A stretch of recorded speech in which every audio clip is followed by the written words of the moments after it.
Hello and welcome to the Keto Man's Club podcast. We're glad you're here, where each week we talk about men's health and lifestyle. We do so with the foundation of the ketogenic diet and lifestyle. If you don't know what keto is, stick around and you'll find out. The podcast will bring you real, honest fun.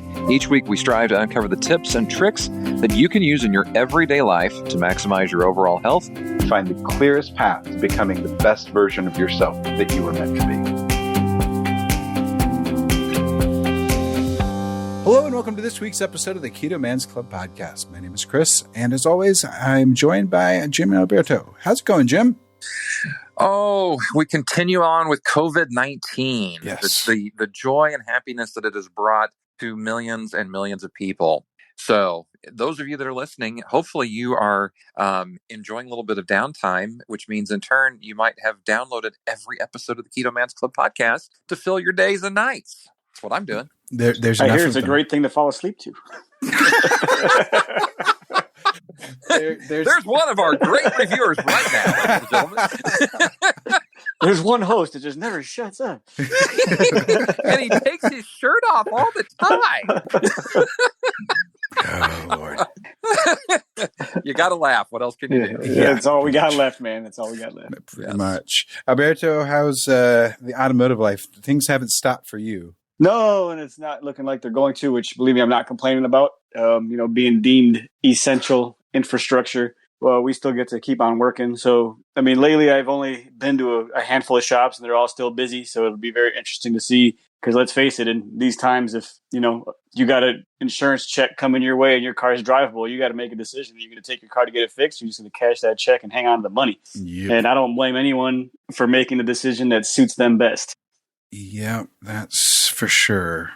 How about you, Christopher? Life is busy and hectic, and work hasn't changed for me. I mentioned this in one of our other recordings, which will probably air after this one because I'm going to bump this one up a little bit. But that I moved my office to the den so my wife could do lessons in her office, playing with the freedom to play saxophone and everything like that.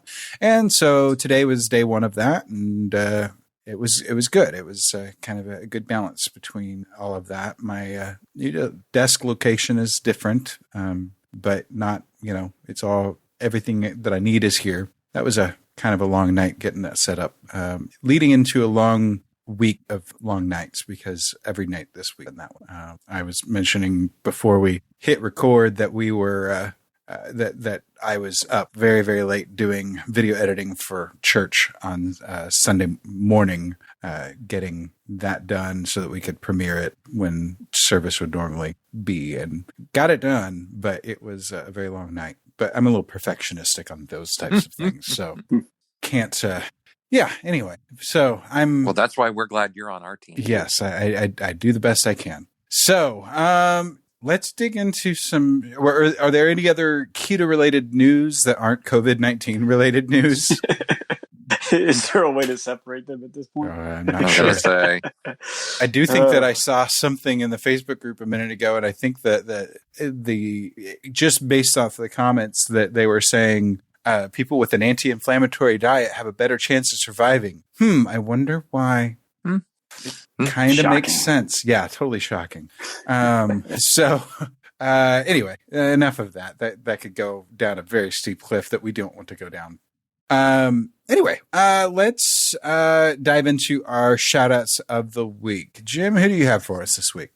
So I had this guy in my back pocket, so to speak, of wanting to give him a shout out on last week's episode, and I got things crisscrossed. So my shout out is to another Jim Poor, who is a member of the group, but he also follows us on Instagram as well. And you can check him out. Poor, POORE.ketovore is his Instagram handle.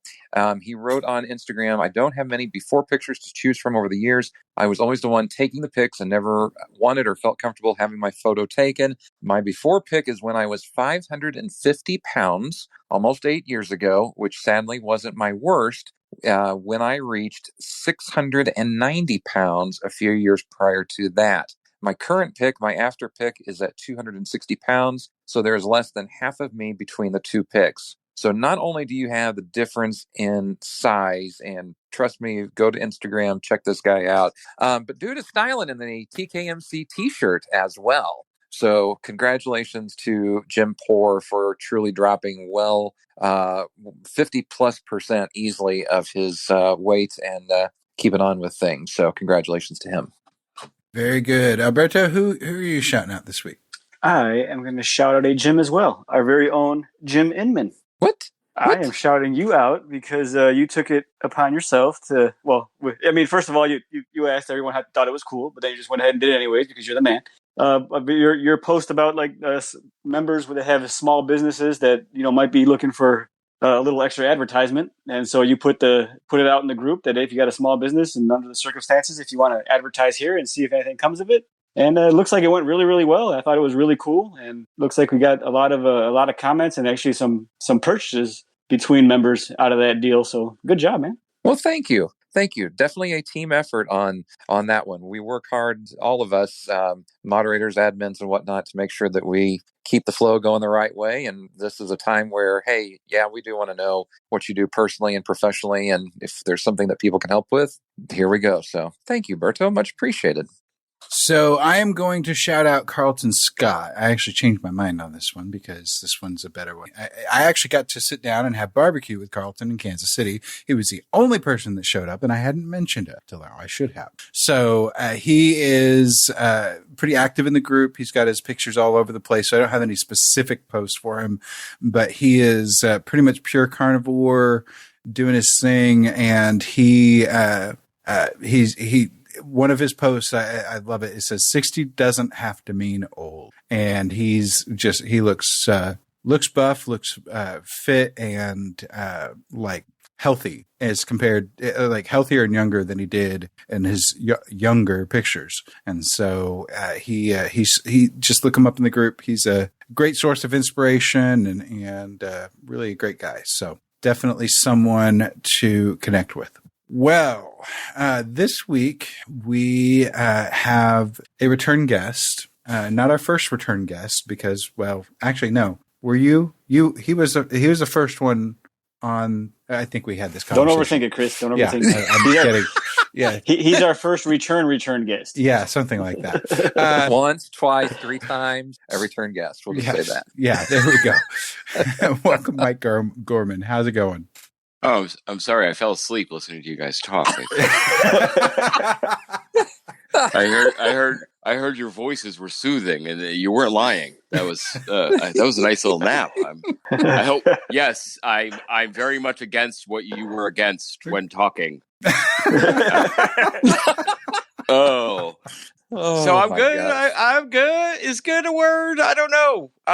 I'm alive. Is that the best way to put it? That's what I've been saying all day today. People are asking how I am, and I'm like, I'm alive. And there's a question. There's kind of an implied question mark there, I guess. But I'm doing okay. We're, like Jim mentioned in his intro, there's a lot going on with the virus situation here, and feeling the impact of it a little bit more than I thought I would. So I'm just kind of rolling with the punches and living life, I guess, man. Are you on lockdown? We're not officially on you have to be locked down yet, but basically everything but some stores is closed. Restaurants are all on takeout. Gyms are closed. I have nowhere else to go. I had 2 jobs before the virus hit, and now that the virus is here, I have no jobs as of today. So I'm existing, and it's like one of those things where I don't want to go too far down that rabbit hole of making people get depressed while they're listening to your podcast. I could then say, well, I live in a basically a 12 by 12 apartment and have been living and working here for the past week, doing everything in the same space, feeling a bit like a prisoner, going insane. So yeah, things are challenging, but things are challenging all over. So I have perspective on it, and it is what it is right now, and what will be from it all. But it's definitely an interesting time. I guess they say it's an interesting time to be alive. Remind our listeners where you are located in the world. I don't like to give away my exact address, but no. I mean, I'm not 122 Main Street. I'm not going to give. I almost fell for one of those memes on Instagram yesterday, where basically I'm like, wait a minute. If I answer all these questions, I'm basically giving you all of my password information for everything I've ever done in my life. I'm not gonna fall for that. But I am in Rhode Island, Providence, Rhode Island, specifically for the moment. Providence, Rhode Island is my home. So yeah, I'm up here in the Northeast, and Little Rhode Island. Several times they've been doing polls on how states are responding to the virus, and somehow we keep coming out on top of that. I don't know how, but we do. Maybe it's just that it's that small. Yeah, I don't know. Like, I don't know. I kind of want to dig into what the criteria are for all that, but it is what it is. Yeah. Well, that's good, at least.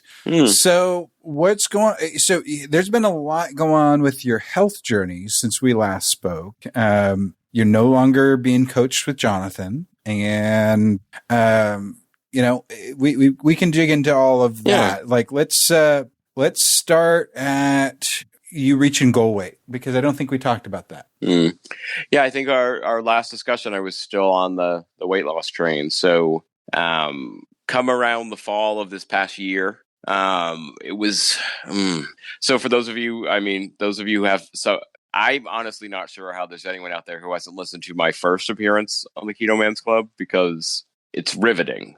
It's must-see television. But at the time, I've been working with Jonathan Shane, the Keto Road, as my coach, and the fall came around, and I had gotten into this place. I think it was like almost spurred on by KetoCon. Like, you have that fire put inside of you, and I started to say, I'm going to get to 199 pounds. I'm going to get to 199 pounds. And so I had this kind of race to 199 in my head, and we were kind of on that journey, and it was going and going, and I was starting to kind of stall out in like the 205, 210 range, and realizing that in order, like, what's the way to phrase this? Like, I could get to 199, like I could. But what I realized was there were things I would have to do to get to 199 that would not make my life happy.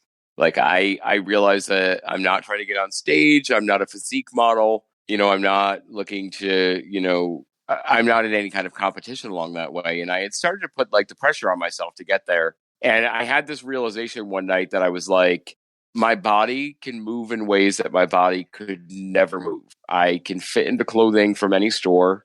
I can breathe. I can jump. I'm happy with everything. Why am I pushing to lose that next 6 pounds? Like, why am I killing myself? Because it was starting to become like a strong mental thing. Like, it was starting to become punishment. And instead of seeing my journey as something that was helping me, I was starting to see it as something that like I was doing, like it was something being inflicted on me. And I was realizing it was putting me into a bad headspace. So I reached out to John and was like, I think I'm done. Like, I think I'm done.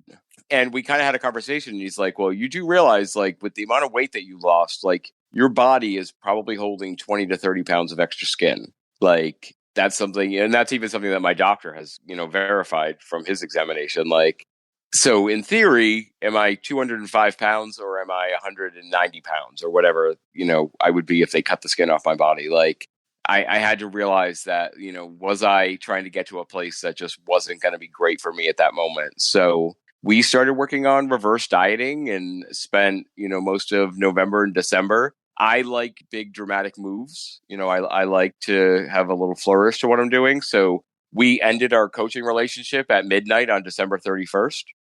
And I was like, I was literally going to do some kind of toast to him at midnight.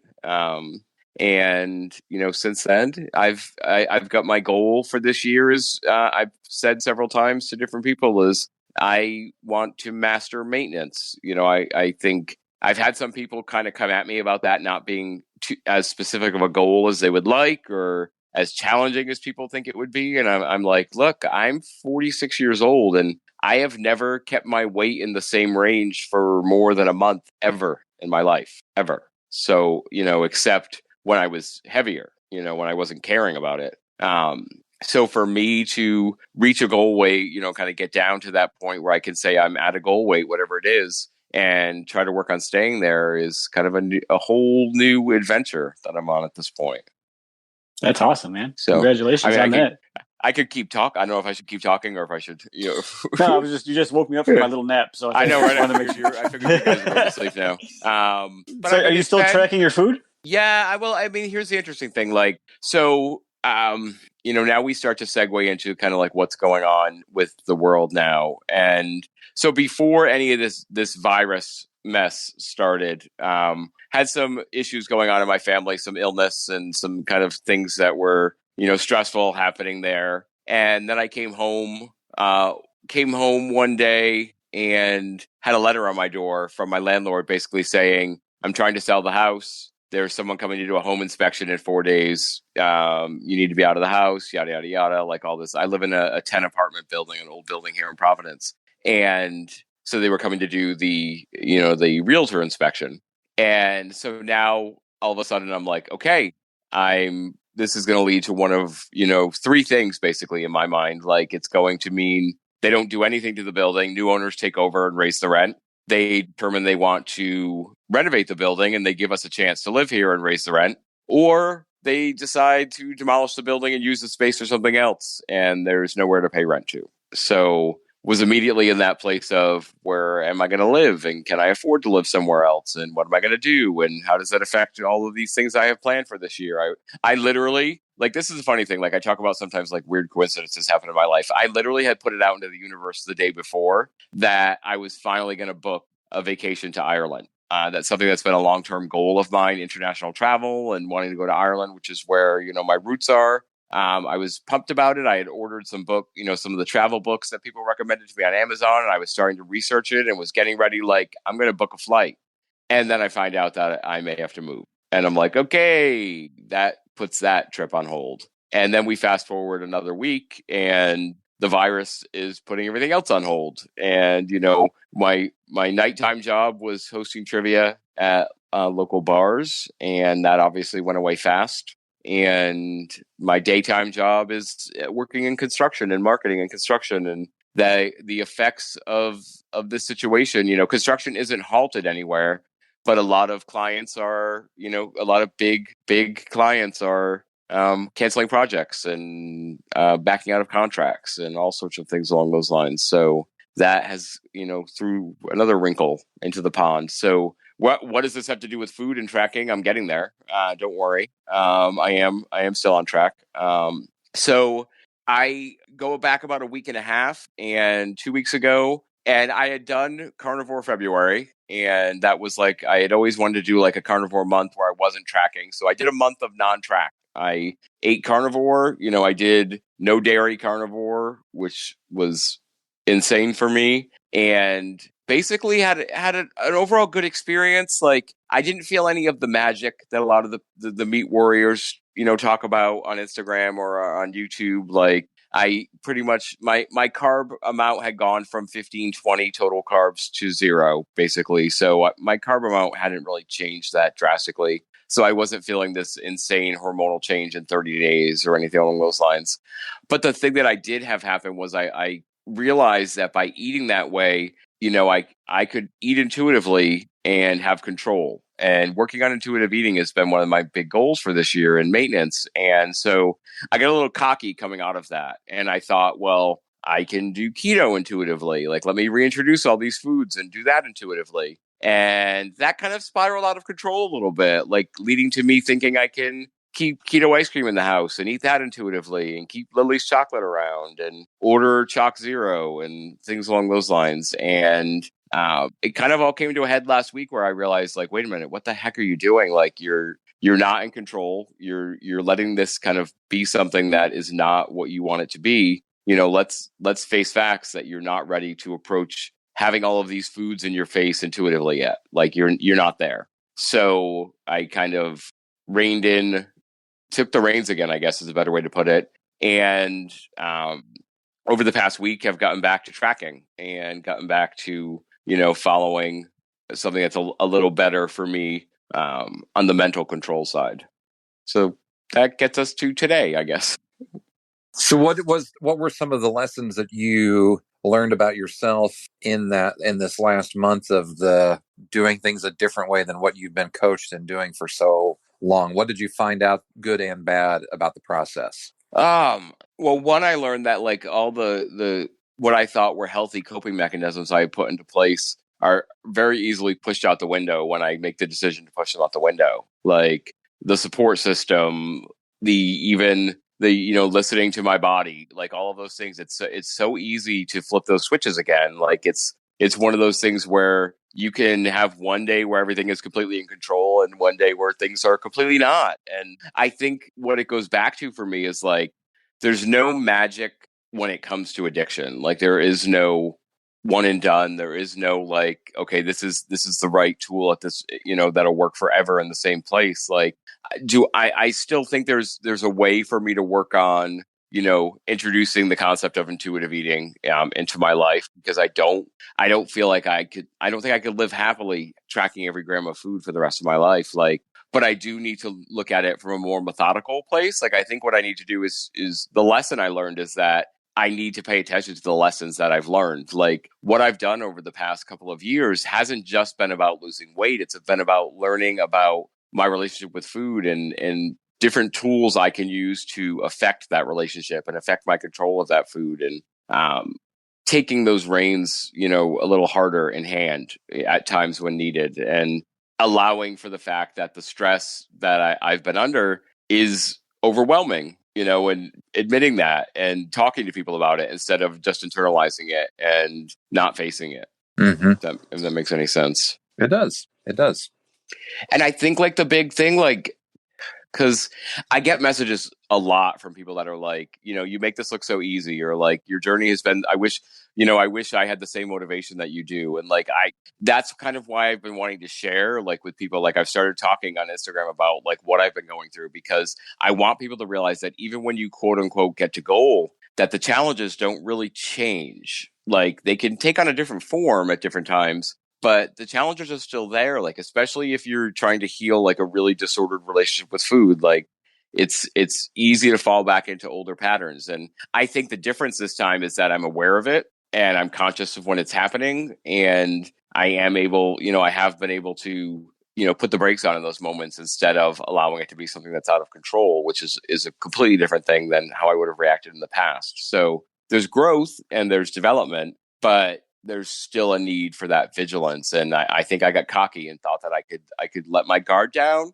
And I let my guard down right at the time that I got hit by a wave of, kind of incredible emotion that I wasn't ready to deal with. So at this point, you're starting to track again, trying to gain the reins. And now you have even more reason to do that, because you've got a lot of things that you don't have very much control over, right? Challenging that right now. What's the plan? What strategic things are you doing right now to try to action towards that, to make sure that you're not going to fall down the rabbit hole that that you've gone down before? Well, I think one of the big things that I'm doing, and because I think I have a luxury in that I do live alone, so I am the end all be all about what comes into this house. I'm not like, there are other guys in the group that I know have families that aren't keto, and have people that are bringing around foods that they're now sequestered with that are not necessarily the things they want to be around. So I think for me, like number one, I'm making deliberate choices about the food that comes into the house. I'm not being, I keep using the word cocky. I don't want to keep doing that, but like, I'm not saying, I'm not allowing foods into the house that I know are going to be the ones that I'm going to think about when I'm lying in bed at night. I'm actually kind of doing some physical distance. I'm social distancing myself from some food items, I guess is the best way to put it. I don't have, there is no sugar-free chocolate in my house right now. There are no full jars of nut butter in my house right now. Like there are things that I know that if I'm kind of in that doom and gloom apocalyptic scenario, and faced with them, maybe I'm going to make some bad choices. So like, I'm thinking about like, what can I control? Like one of the things I can control, luckily, is what comes into the house. I think getting back into tracking for me is a great tool during this time, because it does a couple things. One, it ensures that I'm staying on track. Like that when my food is done, my food is done. And for me, I'm the kind of person with tracking that when I hit that point, I hit that point. And I've had some days over the past week and a half where I think I haven't planned out my food the best. Like I've made some choices where I'm like, oh, that really probably wasn't the most satisfying option or the most satiating. So I'm getting back into that, thinking about like bang for your buck kind of thing. Like what are the foods that I actually kind of get that nourishment from and get those good feelings from. And then the tracking also gives me a distraction, gives me not just the distraction of tracking and measuring and all of that kind of thing, but it's almost like, because I look at tracking like it's a game. I'm a pre-planner when it comes to tracking. I know there are some people that track at the end of the day and then like have a macro capper if they are off on something, I need 10 grams of protein and 25 grams of fat. So I'm going to have, I guess, I don't know, 2 ounces of chicken breast dipped in a half cup of mayo. This sounds awful. I guess people do that. Maybe, I don't know.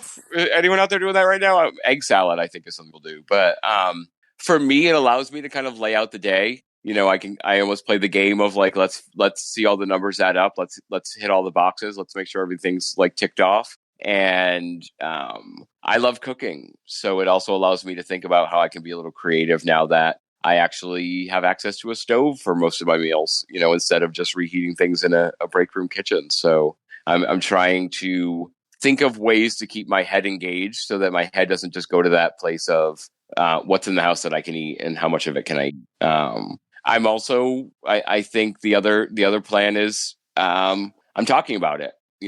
I think it's when we don't talk about these things that they fester. And for a good 4 or 5 days, after things were bad, I wasn't talking to anyone about it. I wasn't letting anyone know what was going on with me. Like I was trying to kind of keep the brave face up. And I just realized that gets you nowhere. So, I've just been talking to people and, posting on Instagram about it and letting people know this is how I'm feeling today. And it's not pretty and it's not fun, but this is the reality. And I think there's some people that are like, well, aren't you supposed to, be in a better place with all of this stuff? And no, this is where I'm at. I can't control where I'm at. I can just control how I'm reacting to what's happening and, what I put out there. So, I think that's a big part of it as well. Yeah.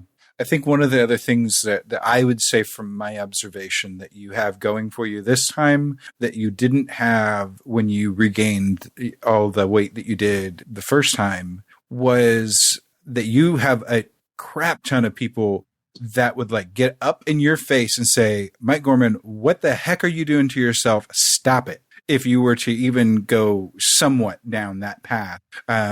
And it's not about accountability, even though accountability is a, factor with that. I think it's just people that love you, that care for you. You're surrounded by them. And I think a lot of them know at this point not to stay silent, not to be quiet. If there is something that needs to be said, they're going to say it.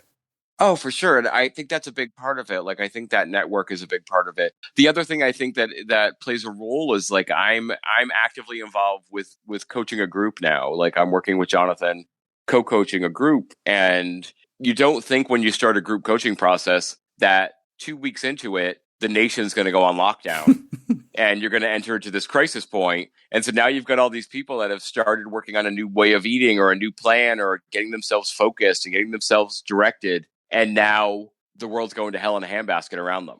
Like, so there's a lot there in terms of like people not only needing reassurance, but also needing advice and needing a little bit of direction. And I think it would be hypocritical of me to not take my own advice, if that makes sense. Like if I'm going to sit there and brainstorm with you ways to help you, kind of binge proof your house while you're trapped inside, why am I not doing that to my own space? Why would I not follow those same things for myself? If I truly believe that's the right thing to do, I need to be doing it.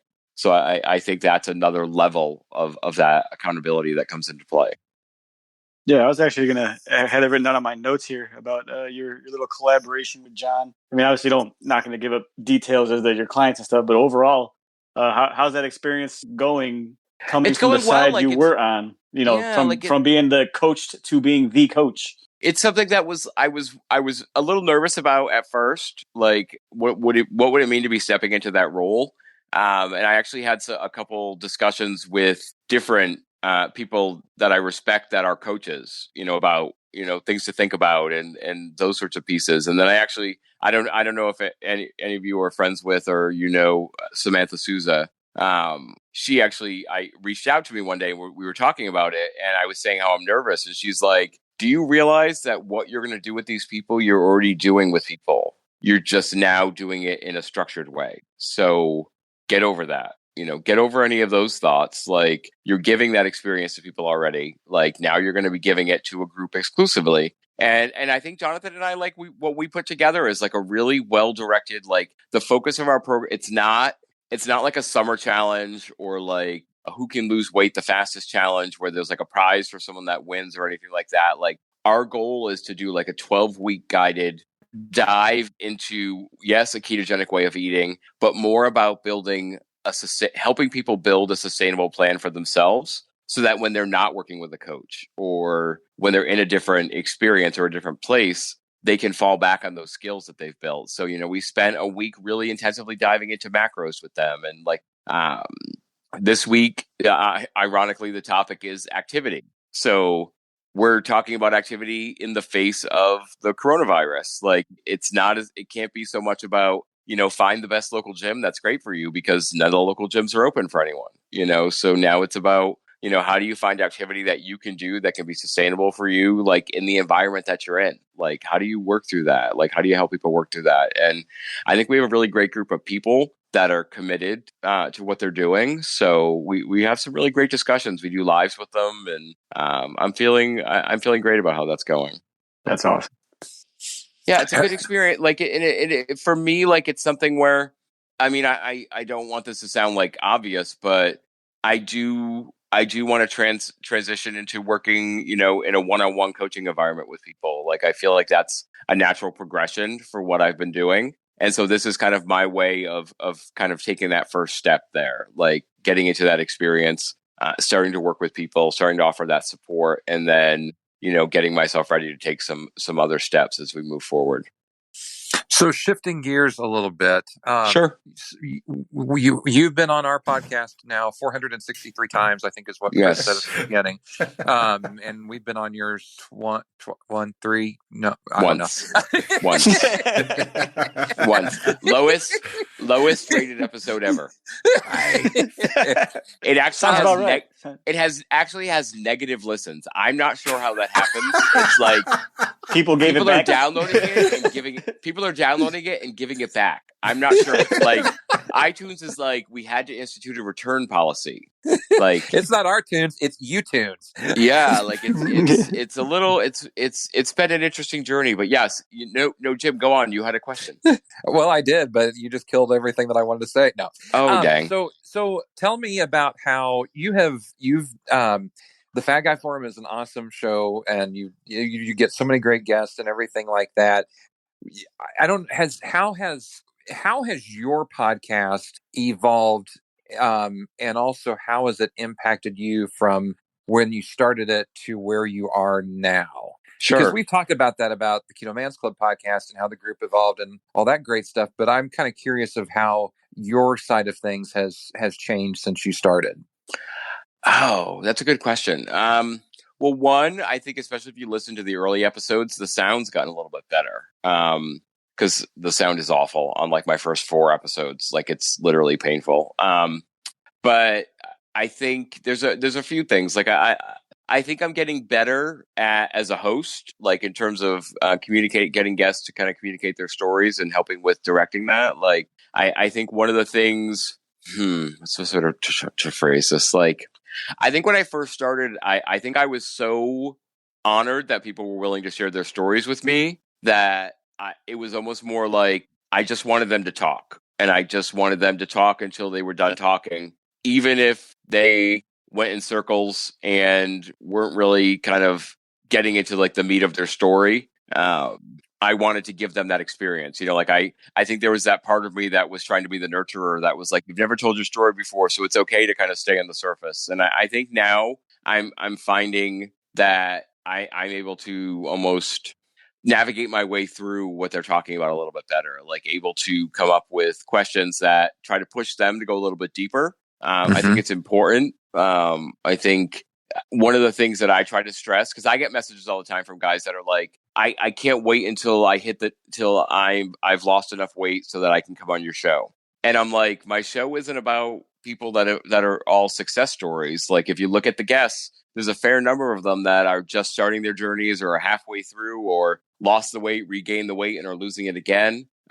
Like, my show is about the stories of guys where they are in that moment, like where they've come from, where they're going, but where they are at that moment is like perfectly fine to talk about. Like, I think I've got a dude that I'm setting up a recording with who reached out the other day. He's like, I haven't lost any weight yet. He's like, but I'm getting my journey started. Like, I feel like I would like to talk about that. And I'm like, I think that's a great topic. Like, I think there's a lot there that people don't think about getting started. There's a lot of people listening that aren't started and need that little bit of push. So I think the show has evolved to become, it started with the intention of being about the stories of these men, and it has evolved to be about, not just them telling their stories, but diving into those stories and starting to talk about motivation, and where not motivation that like how I wake up in the morning, I go to the gym, but motivation. Like, one of the questions I've been asking a lot lately is like, why do you think you got so heavy? Like, why do you think you gained the weight? Like, don't just tell me that like your family had bad eating habits. Like, where do you think it came from? Like, and there are some people that have a lot of self-reflection on that topic, like, and can really dive deep into it. And some guys are like, you know what? I've never really thought about that. Like, that's a question I haven't really thought about. And I like getting those different answers to that question, because I want people to think about that question, because I think it's an important thing. Like, Miles Telecron, he and I have talked a lot about when you go on a weight loss journey, like, one of the things that you come to eventually is like, yes, in the beginning, it's about losing weight. Like, for most of us, it's about losing weight. Like, day one of starting a weight loss plan is not about your, what deep-seated issues in your life brought you to that point. Like, but by the end of your journey, like, by the end, and really our journeys have no ends, but like, you know what I mean? Like, by the time you're getting into that range of where you're at a healthy weight, like, you need to make sure you're asking yourself those questions. And so I want to kind of be that person that when I'm talking to these guests, like, throw those questions out to them to make sure they are, and make sure the people at home that are listening are thinking like, wow, I never really have thought about why I did this or why I do that. Like, I want to kind of dig deeper into those things as it goes along. Have you found that things that you ever thought were exclusive to you were far from it, and that there are a lot of men out there that you've talked to that have gone through similar issues with their food and weight and life and everything like that? Well, here's one of the funny things with that. Like, I think I get a lot of resonance like that when I talk about things that I've gone through on Facebook. And I think I have, I don't think I ever thought of myself as like a special bird, but there's different things that I know that I've done that I hear people telling their stories, and I'm like, yeah, that's something exactly, that's exactly something that I used to do as well. And so there's some unique resonance there. But I've also really learned that we all get fat in so many different ways. Like, the path to obesity is so divergent that there is literally, like, you can look at three guys that all weigh the exact same amount of weight, and their stories are so different. And there may be moments that resonate, and there may be behaviors that resonate a little bit, but the trauma or the challenges or the life experience or even the ups and downs of their weight loss and gain are different. And so I just think there's something really special, like allowing each person to kind of get out there, like, what brought them to that place, and like realize, like, help people see that, like, just because you don't necessarily see your story reflected in mine doesn't mean though that we can't help each other, be on the same, because as much as our journeys to that point are different, where we're headed might be exactly the same. Like, in the end, like, we're trying to be healthier, we're trying to live, longer lives. Like, we have a lot of similarity that can bring us together when there is stark difference in other areas. But I think, like, you bring that up, like, this isn't about the podcast really, but more about Instagram. Like, today on Instagram, I posted a journal entry that I had written probably 2 years ago, 3 years ago. And I honestly don't remember if I posted it, if I just wrote it in a journal, or if I posted it on Instagram, or where it was from. but it was a look at kind of like what goes through my mind when I'm falling off the wagon. Like when I'm falling hard into a binge or when I'm headed into that place, like what is the thought process? And it's like basically like a first person narrative of that. And I was taken aback when I found it today. And I was like, I kind of want to share this, but I don't know what people will think about it and how it'll resonate. And just the sheer number of people that have DM'd me today and said, you literally spoke the words that are running through my head right now, dealing with stress this week. Or when I go through those episodes, those are the exact things that go through my head. So you're right. Like there can be some differences, but there a lot of times, especially when you're dealing with people that have similar issues, like a lot of that same behavior is there. So it's almost like the more we talk about it, the more we're able to give people tools they might need down the road, even if they don't realize that they need them yet. Great. Good stuff. All right. Since we're in the topic of shifting gears, let's talk facial hair, man. You decided to cut all yours off way before the CDC decided it was I've cool. been waiting for this. I know. Ugh. So other than like, creepy random internet people, like I've read them like threatening to assault your facial hair. What was the decision behind letting go of the look, man? Peer pressure. Basically, like I realized that as I loved my goatee, and I probably will grow it back. But I realized that it had got to a point that I was kind of holding on to it because I was afraid to see what my face would look like without it. Like I was afraid my face would look round or, what? Because, I mean, let's be fair. Like if you look at my before pictures, I had a well-inflated neck. Like, I mean, at one point I had a 26-inch neck. Like there's skin there, and I think part of the goatee was hiding that, like allowing me to not look at it and not accept that it was there and not kind of come into communion with it. And so a couple different people, over the past year or so have been like, okay, you're at goal weight. Let's cut the goatee and see what happens. And I'm like, no, I'm not doing it. I'm never doing it. It's never happening. No, I'm not going to make you happy. And then it did start to become a little bit of like, I knew it would make some people happy if I cut it. And I don't like making people happy. So I was holding off. And then I finally, I think it was for my 3-year. February, I was coming up on the 3-year anniversary of going keto. And I wanted to do something big to mark it. And for a while I was considering another tattoo. And then I'm like, oh, I don't even know who I like. I hadn't even started to do any research into artists, and the one I had used before is gone and all this stuff. And I was like, what if I cut my goatee? Because my 3-year anniversary is a Tuesday, and that would be a really cool transformation Tuesday. So then it just kind of like snowballs from there. And that's why I cut it. And I still have it in a bag. That's a little creepy, but yeah. I was gonna bring it.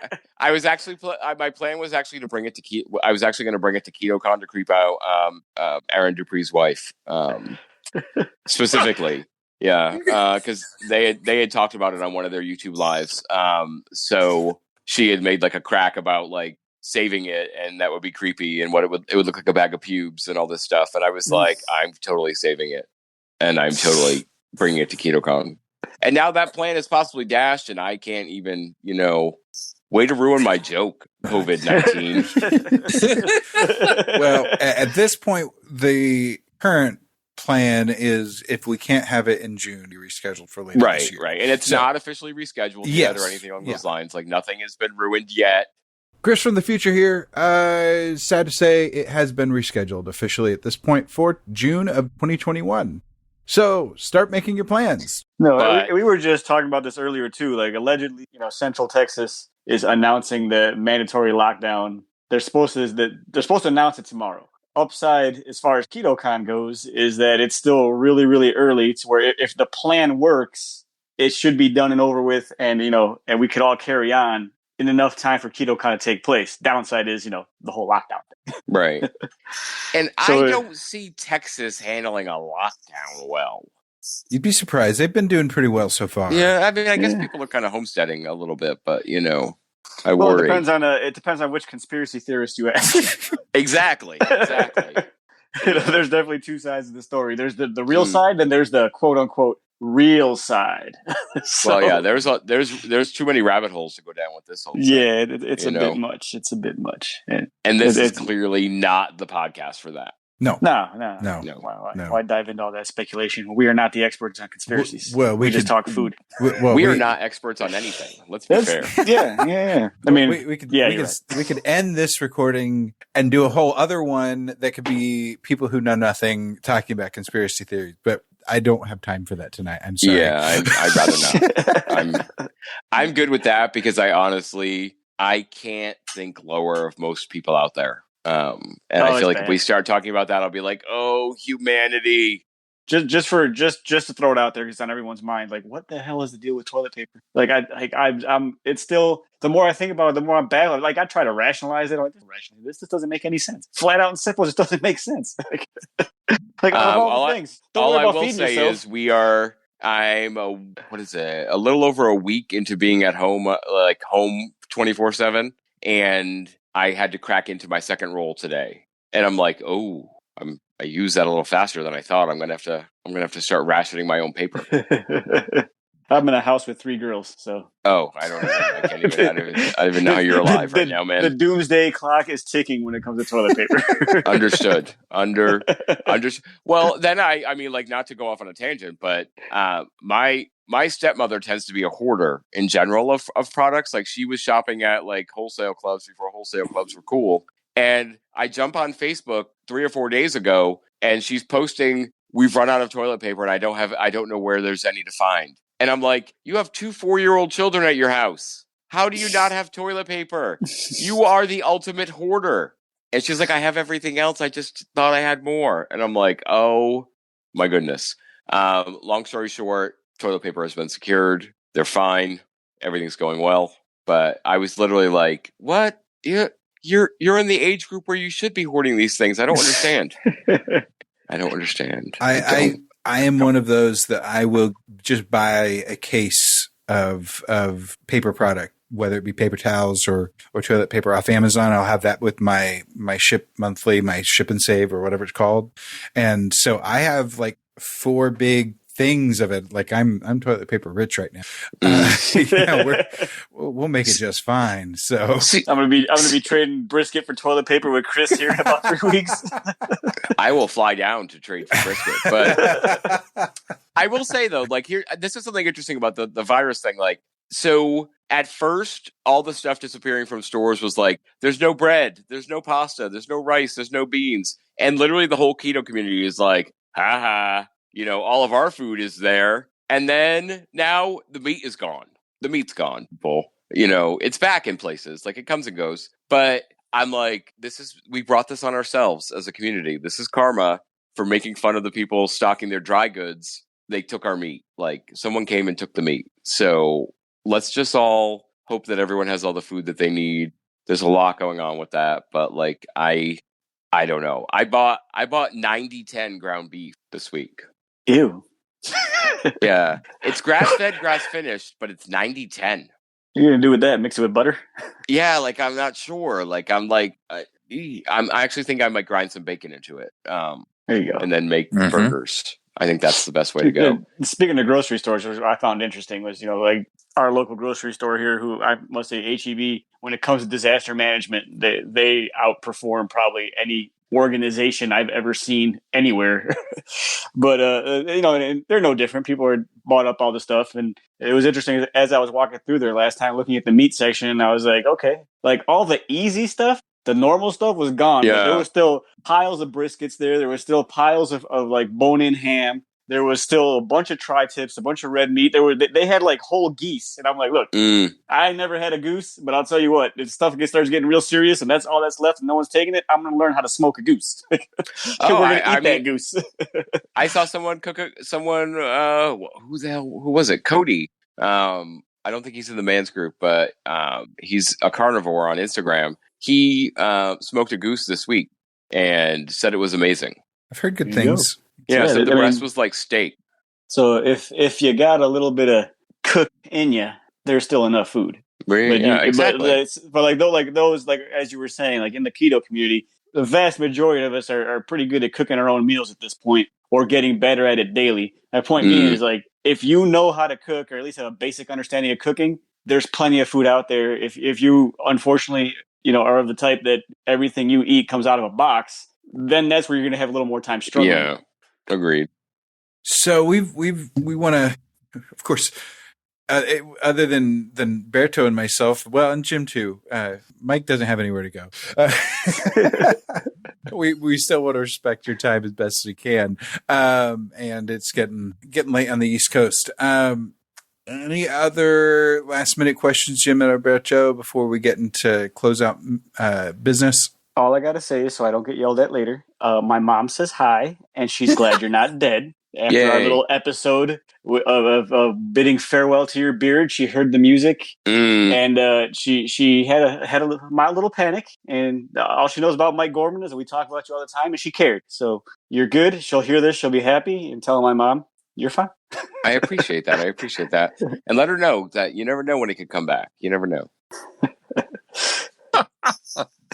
Oh my gosh. Well, I will just throw in that I prior to COVID-19 was doing a fair amount of work travel, and I dialed up Fat Guy Forum more than once. And I want to compliment you for your talent of talking with people and getting to know them comfortable to tell their stories and whatnot, because it's very nice in this day and age of the podcast of actually finding people who can relate to the interviewer and the interviewee. Both can be relatable in many different reasons, so in different ways. So kudos to you for that, and I hope it continues for quite some time, sir. Thank you. Can I say something? Of course. No, I don't know. I don't know if I get that. If you guys do, if I get that chance. Well, I don't know if you're going to dive into and now you got, Berto's going to sing a song and Jim's going to play an instrument. I don't know what's going to happen. No, I just want to I just want to throw out there, I know that there's probably a lot of people listening to this that, are going through some really stressful, insane times. And I just want you to realize that no matter how much crap piles up, just make sure that you're taking care of yourself, because if you're not taking care of yourself, you can't take care of the people around you. You can't take care of your family. You can't take care of the people that need you. And even if that means there's uncertainty and there's, you don't know what steps you're going to take next, just make sure you're reaching out and, connecting with, connect with the Keto Man's Club Facebook group. There's a lot of good discussions going on in there about what's happening right now. So I just think it's really important that people remember, as much as we want to panic, it doesn't get us anywhere. So, take a deep breath and make a steak, and then check out what's going on in the Men's Club. Much appreciated. On that same note, you can get easily to either of the Facebook groups by going to our website, theketomansclub.com. Of course, you can connect with all of our social media there as well. Mike, let's remind people how they can connect with you on Instagram. You're in the group, but shout out the rest of your stuff, including Fat Guy Forum. So you can find me on Instagram at Gormy_goes_keto. You can find me on Twitter. I'm usually getting attacked by vegans at Gormy Goes Keto. No underscores. Yeah, I don't know why, but it seems to happen to me a lot on there. And then the Fat Guy Forum on iTunes, Spotify, Stitcher, all of those podcast platforms that you use. And if there's another one out there that you use that it's not on and you want me to try to get it on there, just hit me up and I'll do my best. But I'm actually taking the show back to 2 episodes a week for the time being, seeing as I need a little something to keep me busy. So there's going to be your count down. As you recall, you said we put you in the negative. So right. So I gotta get that back up. I gotta pump. Those are rookie numbers. I gotta pump those numbers back up. So Sundays and Wednesdays, Fat Guy Forum. Very cool. Let's go around the horn with the others. Jim? Find me on Instagram, Jim Inman JR, and of course in the Keto Man's Club and TKMC Beginners, both groups. Berto? In the group as per usual, and on Instagram, l.ketocholo. Very cool. I am at Duckman Keto on Instagram, and of course in the group We say that a lot. So all of our links, like I mentioned before, are there on the website, including links to subscribe to our podcast. And please do so. If you get the chance to leave a comment, a rating. You have a little bit more time, maybe, because you're not having to travel to and from work. So maybe utilize a little bit of that time, if you would, as a favor to us, to leave a review, leave a rating on one of the big platforms that allows for that. And that will help the algorithm do its thing to get this in front of more people. You can reach out to us a couple different ways, including our Instagram at Keto Man's Club Podcast, by our voicemail line, 512-518-6161, or via email at ketomansclubpodcast@gmail.com. So we're pretty much everywhere. You can reach us.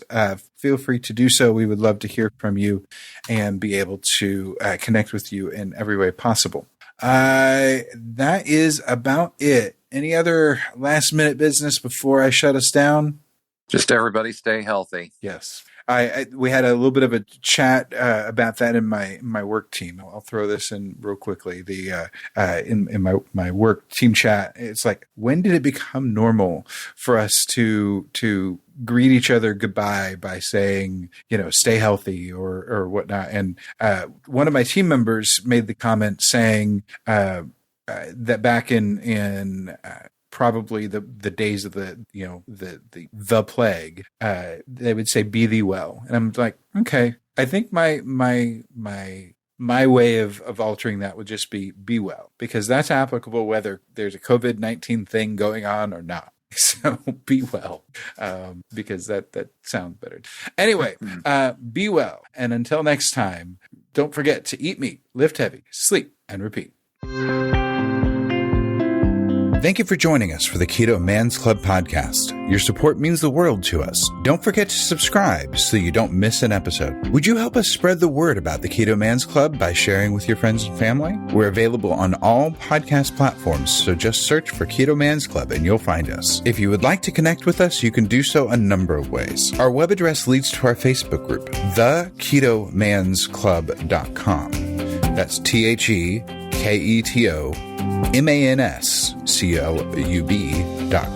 You can also follow us on Instagram at Keto Man's Club Podcast. Lastly, if you have any comments or questions, feel free to reach out via email to ketomansclubpodcast@gmail.com. Thank you again for joining us today, and we look forward to hanging out with you again next week.